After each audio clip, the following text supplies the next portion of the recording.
The more you know.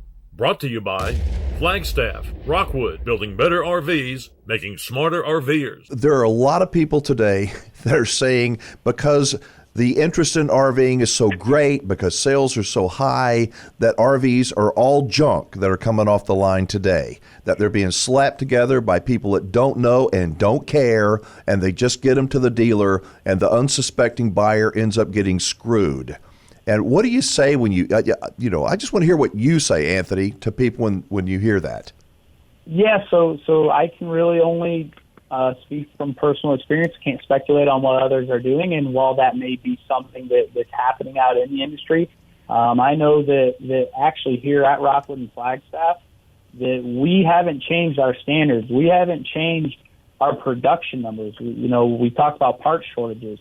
We're running about the exact same number of trailers a day that we were this time last year because of part shortages. But, we've actually gone a step further. I think we probably discussed it on the show before, that we've actually introduced our new customer assurance inspection facility, our CAI building, and that's taking it a step further from what our PDIs used to be, where we're now pulling even more random trailers off of our production line than we were before, that were already PDI'd, that were already inspected, to then inspect them even further to find issues.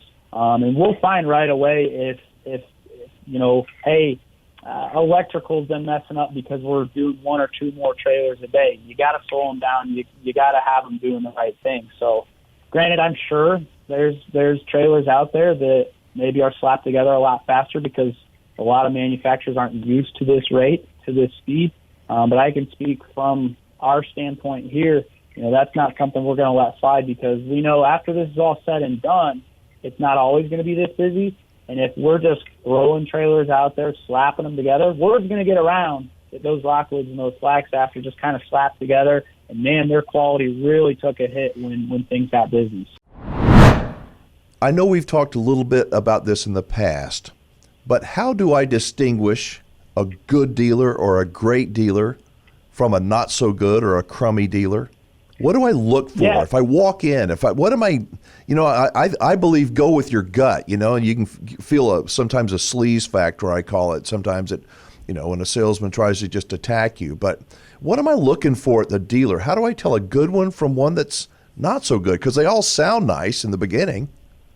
That's right. It's kind of like you said, your gut, your intuition, your initial feeling, but kind of goes back to what I hit on earlier. What is good? Is it best price?